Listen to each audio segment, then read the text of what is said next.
Zindabad, Zindabad. Zindabad, Zindabad. Here's footage we've uncovered of two Labour councillors engaged in sectarian chanting in Walsall.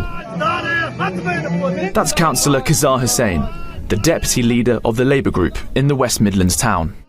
He's chanting at a group of Ahmadi Muslims, a persecuted minority sect who regularly gather in Walsall to promote their faith. Zindabad, Zindabad. Mr. Hussain is chanting "Long live the finality of the Prophet" towards the Ahmadis, who believe in the possibility of future prophets. The leader of the Labour group, Aftab Nawaz, was also present at the incident. Both men have previously campaigned with Labour leader Sir Keir Starmer.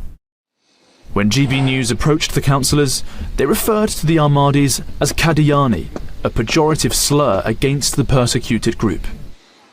They added that there was no link with any organisation that promotes violence or hatred, and that it would be inaccurate to suggest that the chants promoted any group or movement.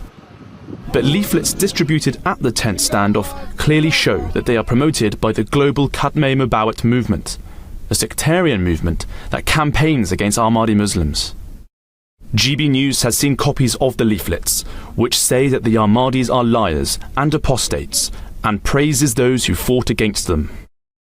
Earlier this year, Hussain called for greater diversity at Walsall Council, but despite this, he has engaged in chanting and leafleting described by this expert as sectarian and linked to foreign extremists.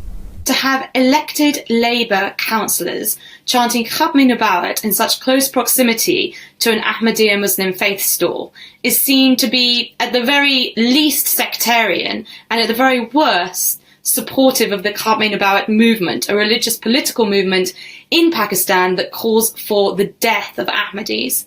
It's absolutely abhorrent that persons elected to represent all would be involved in any way in sectarianism. The chanting and rhetoric heard here in central Walsall reflects a worrying national trend of the persecution of Ahmadi Muslims, including the murder of a shopkeeper in Glasgow. Asad Shah was stabbed to death by a Sunni Muslim from Bradford who harboured anti-Ahmadi views. His death was celebrated by members of the Khatme Mubawat movement. The Ahmadiyya Muslim community has told GB News that the incident was completely unacceptable and that it has been reported as a hate crime. West Midlands Police said that they had carried out inquiries, but no criminal offences had yet been identified. Charlie Peters, GB News, Walsall.